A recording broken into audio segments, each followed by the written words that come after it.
Lei 8.429, Improbidade Administrativa, atualizada 2021, artigo 19 a 23-C.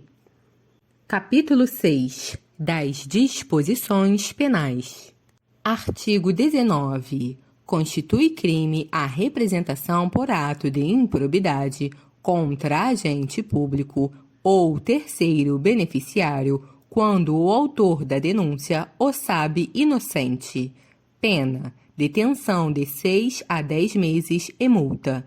Parágrafo único. Além da sanção penal, o denunciante está sujeito a indenizar o denunciado pelos danos materiais, morais ou a imagem que houver provocado.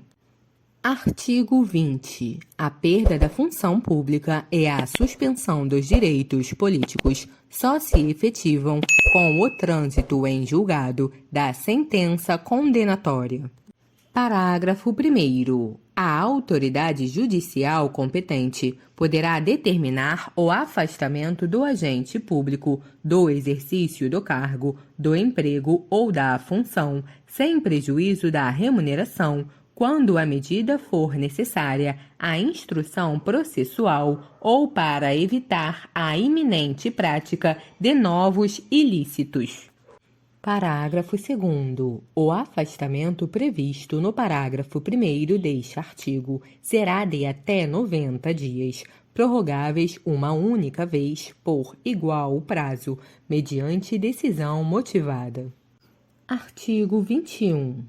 A aplicação das sanções previstas nesta lei independe, inciso 1, da efetiva ocorrência de dano ao patrimônio público, salvo quanto à pena de ressarcimento e às condutas previstas no artigo 10 desta lei, inciso 2, da aprovação ou rejeição das contas pelo órgão de controle interno ou pelo Tribunal ou Conselho de Contas. Parágrafo 1º. Os atos do órgão de controle interno ou externo serão considerados pelo juiz quando tiverem servido de fundamento para a conduta do agente público. Parágrafo 2º. As provas produzidas perante os órgãos de controle e as correspondentes decisões deverão ser consideradas na formação da convicção do juiz, sem prejuízo da análise acerca do dolo na conduta do agente. Parágrafo 3º. As sentenças civis e penais produzirão efeitos em relação à ação de improbidade quando concluírem pela inexistência da conduta ou pela negativa da autoria. Parágrafo 4º. A absolvição criminal em ação que discuta os mesmos fatos, confirmada por decisão colegiada, impede o trâmite da ação da qual trata esta lei, havendo comunicação com todos os fundamentos de absolvição previstos no artigo 386 do Decreto-Lei número 3.689, de 3 de outubro de 1941, Código de Processo Penal. Parágrafo 5º. Sanções eventualmente aplicadas em outras esferas deverão ser compensadas com as sanções aplicadas nos termos desta lei.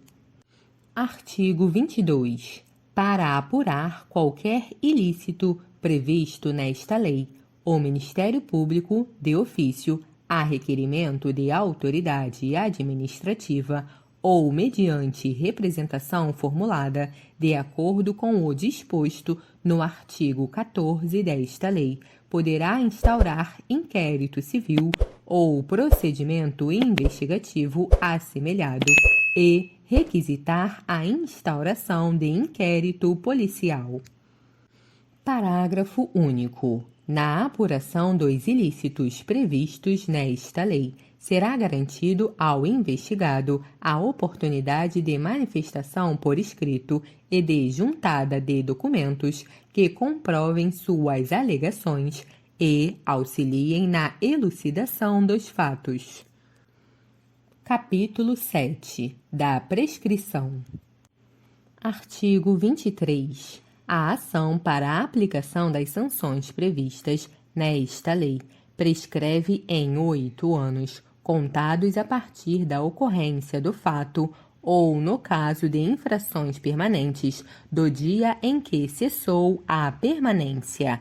Inciso 1, 2 e 3, revogado pela Lei nº 14.230 de 2021.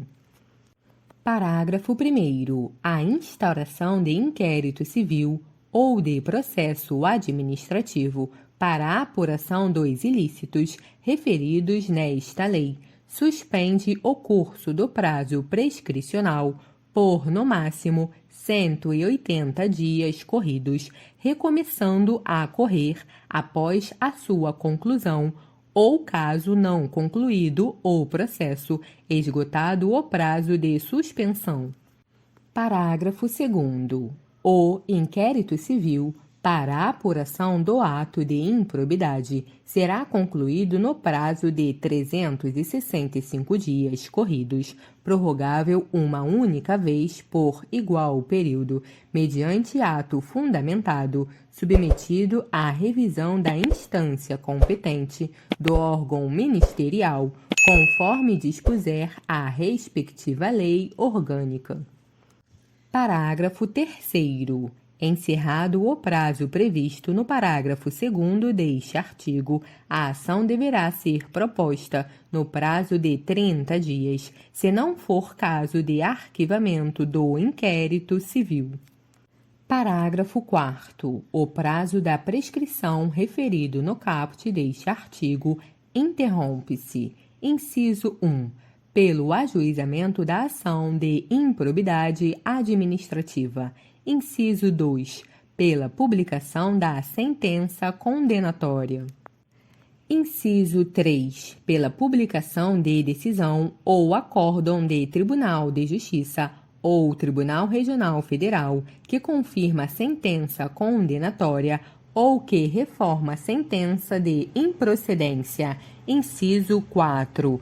Pela publicação de decisão ou acórdão do Superior Tribunal de Justiça que confirma acórdão condenatório ou que reforma acórdão de improcedência.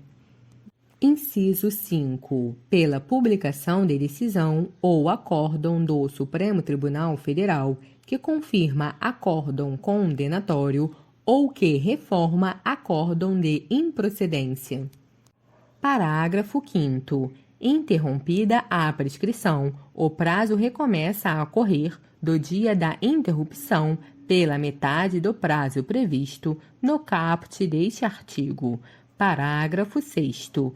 A suspensão e a interrupção da prescrição produzem efeitos relativamente a todos os que concorreram para a prática do ato de improbidade. Parágrafo 7º. Nos atos de improbidade conexos que sejam objeto do mesmo processo, a suspensão e a interrupção relativas a qualquer deles estendem-se aos demais.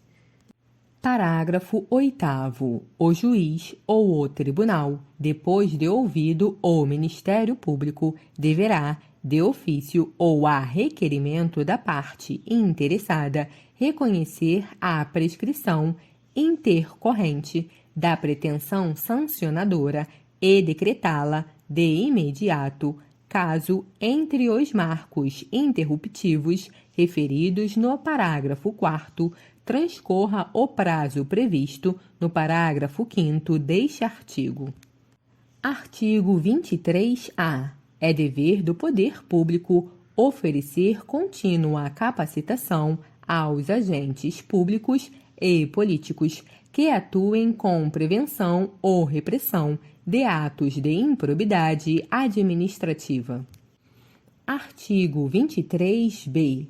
Nas ações e nos acordos regidos por esta lei, não haverá adiantamento de custas, de preparo, de emolumentos, de honorários periciais e de quaisquer outras despesas. Parágrafo 1º. No caso de procedência da ação, as custas e as demais despesas processuais serão pagas ao final. Parágrafo 2º. Haverá condenação em honorários sucumbenciais em caso de improcedência da ação de improbidade, se comprovada a má-fé. Artigo 23-C. Atos que ensejem enriquecimento ilícito, perda patrimonial, desvio, apropriação, malbaratamento ou dilapidação de recursos públicos dos partidos políticos ou de suas fundações serão responsabilizados nos termos da Lei nº 9.096, de 19 de setembro de 95.